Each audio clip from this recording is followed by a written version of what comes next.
आज में नशा का दौर बढ़ रहा है बीजेपी सरकार में, मतलब नशा का दौर बढ़ रहा है। सुपेला का भट्टी हटने बोला गया, वो भी नहीं हटा। लेकिन अभी देखिए वो चौक को भी अब नशे का अड्डा बनाया जा रहा है, गोली बेचने का अड्डा बनाया जा रहा है, गांजा बेचने का अड्डा बनाया जा रहा है। प्रशासन को भी मालूम है, लेकिन मेरे को लगता है कि कुछ इसमें मिली जुली सरकार चल रही है। गिर गई, फिर वहाँ आई तो सब पूछी कि कहाँ मेरा लड़का गया, कहाँ मेरा लड़का गया। मैं बेहोश हो गई तो सब बोल रहे हैं कि पहले लाल बहादुर गए, वहाँ गए, मेरा लड़का नहीं भेटाया। तो फिर इस पास में लोग लड़के को मेरा लाया। नमस्कार, आप देख रहे हैं भिलाई अपडेट। और आपको मैं ये बता दूं कि इस वक्त मैं मौजूद हूँ वैशाली नगर थाने में और काफ़ी रात हो चुकी है जिस टाइम मैं यहाँ पर मौजूद हूँ। घटना ऐसी है कि वैशाली नगर का जो कॉलेज है वहाँ पर जो चौक है, आपको पता होगा, जहाँ पर गन्ना जूस है। मैंने वहाँ पर खबर भी बनाई थी कि जो वहाँ पर चौक चौराहों में रोड पर दुकान आ चुकी है, नगर निगम कार्रवाई नहीं कर रहा है। मैंने उस पर खबर बनाई थी इससे पहले भी, लेकिन प्रशासन है अपनी मनमर्जी का काम करता है। आप लोग तो जानते ही हैं, ढीला है सिस्टम। आज वहाँ पर चाकूबाजी की घटना हो जाती है, वो भी क्यों? मामूली सी बात को लेकर। वो क्यों? लूडो खेल रहे थे वहाँ पर बैठ के कुछ दोस्त आपस में। वहाँ एक गोकुल नाम का लड़का आता है और वो सिर्फ ये बोलता है कि मुझे ये साउंड से इरिटेशन हो रही है, बंद कर दो लोग। तो उतने में उन लोग उसको समझाते हैं। जो युवक होता है, अन्नू करके एक युवक है, वो उसको मना करता है कि भाई तू जा। उसको उतना बोलने के बाद वो चले जाता है वहाँ से। फिर थोड़ी देर बाद दौड़ कर आता है और पीछे से गर्दन पर वार कर देता है और इतना प्राणघातक हमला करता है कि 2 मिनट के अंदर पूरा खून से लहू लहान हो जाता है वो लड़का। और उसके बाद उसके घर वालों को जब पता चलता है तो हॉस्पिटल लेकर जाते हैं। पुलिस थाने आए थे, लेकिन यहाँ पर उस टाइम सिचुएशन ऐसी नहीं थी कि रिपोर्ट लिखाया जाए। फिर स्पर्श हॉस्पिटल ले जाया जाता है और परिवार वाले अभी मेरे साथ मौजूद है। और जो घटना जिसके सामने पूरी हुई है, जिसके सामने चाकूबाजी हुई है, वो हमारे साथ मौजूद है। जानते हैं आप बीती कि इनके सामने क्या कुछ हुआ था। क्या नाम है आपका? भुवनेश्वर साहू। भुवनेश्वर साहू। क्या हुआ भुवनेश्वर साहू? क्या पूरी घटना को एकदम अच्छे से बताना। तीनों बैठ के लूडो खेल रहे थे, अचानक वो आया। किस जगह पर? वो इंदिरा गांधी कॉलेज के पास अचानक आया, दरवाजे दुकान के पास। और उस बीच में बहसा बहसी हुआ तो भाई अगला अन्नू यादव बोला क्यों भाई, क्यों बहस कर रहे थे, कोई तेरा जगह है क्या? ऐसे करके बात किए, आपका जगह तो नहीं है ना, जाओ ऐसा कर। तो इस बात में विवाद बढ़ गया, बहसा बहसी हुआ। थोड़ा देर के बाद वो गुरु वहाँ से भाग गया था। फिर चौक से क्या औजार लेके आया और उसके बाद उनके गर्दन पे यहाँ पर वारदात हमला किया। अच्छा, तो आप लोग जब उसको चोट लगी तो उसको पकड़ने की कोशिश की? उसको बीच बचाव के लिए गए, तो एक बार बचाए, फिर सेकंड बार आके वो दौड़ दौड़ के आके हथियार गर्दन में चला दिया। जो मारा है उसका नाम क्या है? उसका नाम भूरू भूरू बोलते हैं। क्या आदतन अपराधी है क्या वो? अपराधी नहीं मालूम सर, वो तो आना जाना अभी चालू किया है, महीना 2-4 महीना हो रहा है। पहले नहीं देखते थे अपन। और वो कहाँ रहता है मेरे को उतना जानकारी नहीं है, पर बोलता है यहाँ घर है वहाँ घर है, पर यहाँ आना जाना करता है, सबको परेशान करके रखा है। वहाँ छोटे छोटे बच्चे को बीच में और बहस हुआ। नशा वशा करता है क्या? नशे में रहते हैं, गोली वोली का नशा करते हैं। और फिर जब आपके जो दोस्त हैं उसको चोट लगने के बाद आप लोग क्या किए फिर? दोस्त तक चोट लगने के बाद उसको तो भाग गया भूरू। उस विवाद होने के बाद उनको पकड़ के हम हॉस्पिटल दौड़े, लाल बहादुर गए। लाल बहादुर से अभी मुश्किल है बोले, तो डॉक्टर शायद नहीं था वहाँ, तो उनके वजह से हम आगे जाके प्राइवेट अस्पताल इस वर्ष में उनका इलाज चल रहा है। ठीक है, अभी नॉर्मल है और आईसीयू में है करके बता रहे हैं। परिवारजन मौजूद है। परिवार वालों को भी घटनाक्रम की जो पता चला तो तुरंत वहां पर मौजूद हुए। परिवार वाले आए, माँ को पता चला, पिता को पता चला, भाई को पता चला। तो भाई भी हैं, पिता भी हैं। बात करते हैं कि क्या कुछ उनको पता चला। कितने बजे आप लोग को पता चला? भैया वो मेरे को तुरंत बन्नी शर्मा भैया हैं एक तो हमारे घर के पास, वो आके तुरंत मेरे को घर में बताएं। उतने में मोहल्ले के भाई लोग 2 जन उठा के उसको हॉस्पिटल लेके गए, तो मैं तुरंत पीछे ही पहुंचा हूँ। और वो गोकुल नाम का जो भैया व्यक्ति है वो आदतन अपराधी है। अब और वो भैया क्या है कि गोली का नशा करता है, गांजा का नशा करता है, प्लस वो गोली बेचता है भैया। वो चौक में गोली बेचते गोली हुए- कहाँ से मिलता है? वो गोली भैया वहाँ के लोग वो करवा रहे हैं। कल्ले नाम का एक व्यक्ति है, उसके घरों बराबर आना जाना करता है। आप भैया सीसीटीवी फुटेज निकाल दूंगा वो मोहल्ले का। आप देखिए भैया, अगर वहाँ से कुछ नहीं मिल रहा तो वो क्या कर रहा है वहाँ पे। कल्ले कौन है? मेरे मोहल्ले में रहते हैं। उनका भी गांजा उन जगह काम चलता है, वो पुलिस थाना में भी सबको मालूम है और वहाँ के मोहल्ले वाले को भी मालूम है, लेकिन मोहल्ले वाले डर के मारे कुछ नहीं बोल रहे। लेकिन भैया रियलिटी ये है कि वो नशेड़ी लड़कों को बुला के, हमारा मोहल्ला शांत था, ऐसे नशेड़ी व्यक्ति नहीं आते थे, लेकिन 3-4 महीने से वो लड़का यहाँ पे आ रहे हैं। और वो चौक में भैया, उसका घर है?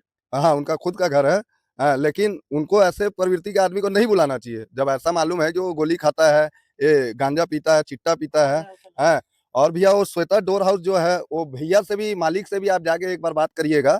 वो मालिक से भी झगड़ा किया था एक बार। वहाँ के बच्चे लोगों को भी वो प्रताड़ित करके रखा है भैया, और छोटे छोटे बच्चे लोगों को बिगाड़ रहा है, गांजा पिला रहा है, वो कर रहा है, छीना झपटी कर रहा है। भैया ऐसा प्राणघाती हमला किया है कि आप देखेंगे वीडियो। और अभी मेरा भाई अभी आईसीयू में है। आईसीयू में वो होने के बाद भैया क्या है कि ऐसा अगर प्रशासन अगर टाइट रहती तो चौक में ऐसे अपराधियों को उठाती। एनी टाइम इन लोग खंजर लेके घूम रहे हैं, किसी पे भी शरीफ आदमी पे जानलेवा हमला कर दे रहे हैं। मतलब हमारी प्रशासन कहाँ टाइट है। हमारे विधायक जी को इसमें संज्ञान लेना चाहिए, रिकेश भैया को। माने जाते हैं कि ये ऑन द स्पॉट कार्रवाई करवाते हैं रिकेश भैया। सुशासन का सरकार है, सुशासन के सरकार में ये हो रहा है कि दिन दहाड़े चाकू चल रहा है व्यक्ति पे, शरीफ व्यक्ति पे, जो कमाने खाने वाला व्यक्ति है, पारिवारिक बाल बच्चे वाला आदमी है। आदतन अपराधी व्यक्ति जो है, ना बाल बच्चा ना घर से वो, ना उनके माँ बाप खुद प्रताड़ित हैं। ऐसे को रिकेश भैया को थोड़ी वो करना चाहिए, हमारे विधायक जी हैं, इनको पूरा सहयोग करना चाहिए। और रिकेश भैया जी को एक बोल रहा हूँ कि भैया हम लोग बीजेपी को ही वोट दिए हैं और वैशाली नगर क्षेत्र जाना जाता है बीजेपी का गढ़। आपको भी इस उम्मीद पे किया गया है कि भैया अपराधी लोगों को आप उठाएंगे, हैं वहाँ पे दिन रात भैया चौक पे अपराधी शुरू बस में तो बहुत तेजी से काम कर रहे थे विधायक जी। जी। लेकिन अभी उनके राज्य में नशा का दौर बढ़ रहा है, बीजेपी सरकार में मतलब नशा का दौर बढ़ रहा है। सुपेला का भट्टी हटने बोला गया, वो भी नहीं हटा। लेकिन अभी देखिए वो चौक को भी अब नशे का अड्डा बनाया जा रहा है, गोली बेचने का अड्डा बनाया जा रहा है, गांजा बेचने का अड्डा बनाया जा रहा है। प्रशासन को भी मालूम है, लेकिन मेरे को लगता है कि कुछ इसमें मिली-जुली सरकार चल रही है। आपका मतलब क्या, आप क्या काम करते हैं? मैं भैया फैब्रिकेशन का काम करता हूँ, फैब्रिकेशन कॉन्ट्रैक्टर था, अभी मेरा काम बंद है, तो मैं अभी दूसरे के पास काम कर रहा हूँ। घर के जो माताराम हैं वो भी मौजूद है, ये बात करते हैं। आपको क्या पता चला? हम सर दवाई के लिए डॉक्टर के पास गए थे, मेरा तबीयत खराब था, तो उधर से आ रहे हैं तो एक लड़की बोली मेरे को, क्या आपका लड़का को खून से नहा लिया है, आपका लड़का को कोई मार के भाग गया। वहीं पर मैं गिर गई, फिर वहाँ आई तो सब पूछी कि कहाँ मेरा लड़का गया, कहाँ मेरा लड़का गया। मैं बेहोश हो गई, तो सब बोल रहे हैं कि पहले लाल बहादुर गए, वहाँ गए, मेरा लड़का नहीं भेटाया। तो फिर इस पास में लोग लड़के को मेरा लाया, तो वो व्यक्ति से मैं पूछी जो मोहल्ला में रह रहा है कल्ले करके, तो मैं बोली कि तुम्हारे घर वो लड़का आता है, और लड़का मेरे लड़का के कहाँ चाकू मार दिया गला पर, मेरा लड़का बचने का वो थी में नहीं है। तो कल्ले बोला मेरे से कि मैं 20 साल से जेल काटा हूँ, मैं 20 साल से जेल काटा हूँ, और लड़का मार के उसको भाग गया, तो जेल काटा हूँ 20 साल से, तो मेरे को क्या है कि उसको पकड़ के आप लोग जान से मार दो। हम लोग क्यों अपराधियों को जान से मारे? तू अपराधियों पाल के कल्ले क्यों रखा है घर में, यही मोहल्ले में तुम है। और किसी को मेहर बेटी को भी वो देखता है दरवाजे में जाता है, गलत निगाह से देखता है, गलत निगाह से गाड़ी दे देता है किसी को कि हम जेल काटने वाला है, अपराधी है, तुम क्या कर लेगी, हम पैसा, हमारा मालिक पैसा है, करोड़ कमाता है हमारा कल्ले। ऐसे मेरे से वो लड़का बहस किया कि 1 करोड़ हमारा, मतलब जो हाँ चाकू मारा हाँ, जो चाकू मारा है बराबर आता है। वो लड़का बोला कि तुम क्यों मेरा लड़का को मारा? तो लड़का क्या बोला, भागा छीटी में इधर से। जब हम लोग दौड़े रोते पीटे, तो बोलता है कि मेरा मालिक करोड़ रुपए कल्ले कमाता है, कि हम लोग तो जेल काट के आ जाएंगे, जान से मार के तुम क्या कर लेगी, तुम लोग क्या कर लेगी? रोज कमाने खाने वाला व्यक्ति रात दिन 10 राउंड मारता है वो लड़का स्कूटी से मोहल्ले में, कोई डर के मारे बोलता नहीं है मोहल्ले वाले। तो अभी आपका बेटा कैसा है? हमारा बेटा अभी एसीयू में है। अभी वो लोग बोले कि अभी आप घबराइए मत, हम लोग ट्रीटमेंट कर रहे हैं उसको, और अभी सीरियस है, अभी एसीयू में हमारा बेटा भर्ती है। अभी तक कार्रवाई करने क्यों नहीं गए, थाना क्यों नहीं गए कार्रवाई के? हमारा बेटा चले जा तो थाना देता मेरा बेटा, थाना में ये लोग तो घूस दे देते हैं, पैसे वाले हैं। हम लोग गरीब आदमी कहाँ जाएंगे, कैसे जिएंगे, गरीब व्यक्ति कहाँ जाएंगे हम लोग? अभी थाने आए तो क्या यहाँ पर कार्रवाई हुई आप लोग की? यहाँ भैया लेके गए थे हॉस्पिटल, तो वहाँ भी पुलिस वाले नहीं पहुंचे थे, लेकिन यहाँ पे अभी कोऑपरेट कर रहे हैं हमारे साथ पुलिस वाले। टीआई साहब से भी बात हुई है, टीआई साहब भी कोऑपरेट करने बोले हैं, पूरा साथ देने के लिए बोले हैं कि अपराध हुआ है, आपका साथ दिया जाएगा, बहुत गलत हुआ है। तो अभी आप लोग की एफआईआर हो रही है? अभी एफआईआर हो रही है। आगे क्या आप लोग आरोपी के खिलाफ क्या कार्रवाई चाहते हैं? आरोपी के खिलाफ ये कार्रवाई चाहता हूँ कि भैया देखिए, वो मोहल्ले में एक तो उसको बुलाया जा रहा है, यहाँ पे वो मोहल्ले में रहता नहीं है, वो कहीं और रहता है। वो मोहल्ले में भैया मैं फुटेज दिखाऊंगा, वो 10 राउंड मारता है स्कूटी से, और छोटे छोटे बच्चे भी खेलते हो, एनी टाइम गोली और चिट्टा के नशे में रहता है। तो भैया उसको क्यों बुलाना फिर मोहल्ले में, मतलब कुछ उसके साथ, मतलब उसके साथ मिलकर कुछ आप अपराधी प्रवृत्ति का काम करवा रहे हैं। जी जी, वो उनका कुछ ना कुछ अनलीगल काम कर रहा है वो लड़का, तभी उसको पाला गया है। आप ही बताइए ना भैया कि ऐसे नशेड़ी व्यक्ति को आप क्यों पालेंगे? वो लड़का भैया कहीं और रहता है अभी, लेकिन उसको मैं 3-4 महीने से देख रहा हूँ। अर्जुन, हाँ, आना जाना करता है, घर में नहीं रहता है, आना जाना करता है। वो लाइन में पूरा सीसीटीवी है, उसका मैं फुटेज भी निकलवा दूंगा। वो लड़के का ऑन द घर आना जाना क्यों करता है भैया, मतलब वो कुछ है तभी तो कर रहा है क्या? और आपको बता दूं कि ये पूरी जो घटनाक्रम है इंदिरा गांधी कॉलेज के पास जो चौक है वहां पर हुई है, और उसके बाद वहां से वो मार कर आरोपी भाग जाता है।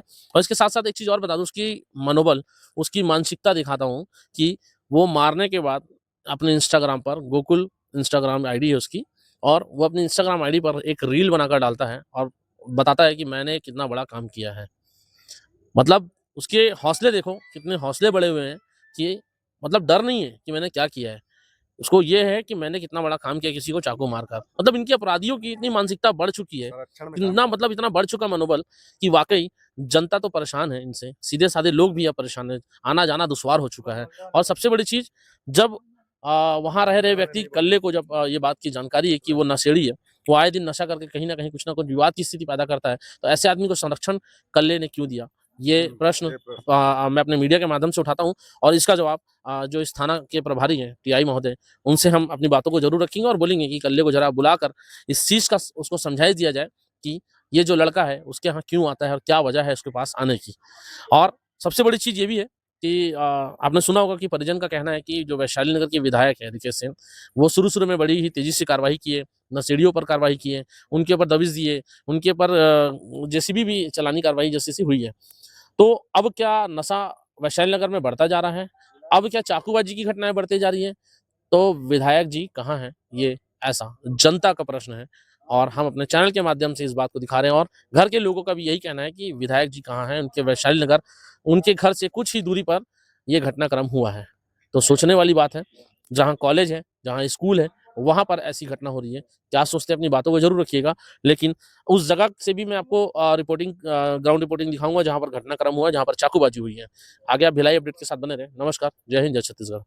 मैं भी उसी जगह पे मौजूद हूँ जहाँ पर चाकूबाजी की घटना हुई, जहाँ पर पूरी वारदात को अंजाम दिया गया और मैं आपको बता दूँ ये इंदिरा गांधी का जो चौक है, एक रोड जाती है जवाहर नगर, एक जाती है कोटी रामलू चौक की ओर और ये एक जाती है वैशाली नगर की ओर। और ये जस्ट वैशाली नगर कॉलेज है यहाँ पर, इंदिरा गांधी कॉलेज और उसी चौक पे मैं मौजूद हूँ। और आपको ये भी बता देना चाहता हूँ कि जो एक शर्ट दिखाना चाहता हूँ, ये शर्ट देखेंगे आप, देखिए कितना मतलब इसमें ब्लड लगा हुआ है। ये गाड़ी चला रहा था बंदा, उसको हॉस्पिटल लेके गया है साथ में। और किस जगह में घटना हुआ था भैया? घटना एक किराना स्टोर के पास वो चाकू से मारा है हुँ। और वहाँ पर बहस हुआ है दुकान के पास। अच्छा, दिखाना चाहूँगा कि देखिए कि यहीं पर चाकू मारा गया है। खून देख रहे होंगे, खून के थक्के पड़े हुए हैं, यहाँ पर खून गिरा हुआ है और यहाँ से घायल होने के बाद अन्नू उस ओर भागता है अपनी उस हाँ? अच्छा, उस ओर से वो बताया जा रहा है कि वहाँ से मारपीट चालू हुई थी, वहाँ से उसको मारता है और मारने के बाद वो यहाँ की ओर आता है, तब जाके खून के थक्के यहाँ पर गिरे हैं। और इसके साथ-साथ ये भी दिखा देना चाहता हूँ किस जगह पे ये जो घटनाक्रम पूरा चालू हुआ था। बताया जा रहा था कि यहाँ से, लेकिन नहीं, वहाँ से चालू नहीं हुआ था, चालू यहाँ से हुआ है झगड़ा। जहाँ पर आपको मैं दिखा दूँ कि यहाँ पर उस युवक के जिसके ऊपर वार हुआ है, गले में उसकी माला पड़ी हुई थी यहाँ पर और उसके साथ-साथ यहाँ पर ईंटा पत्थर पड़ा हुआ है।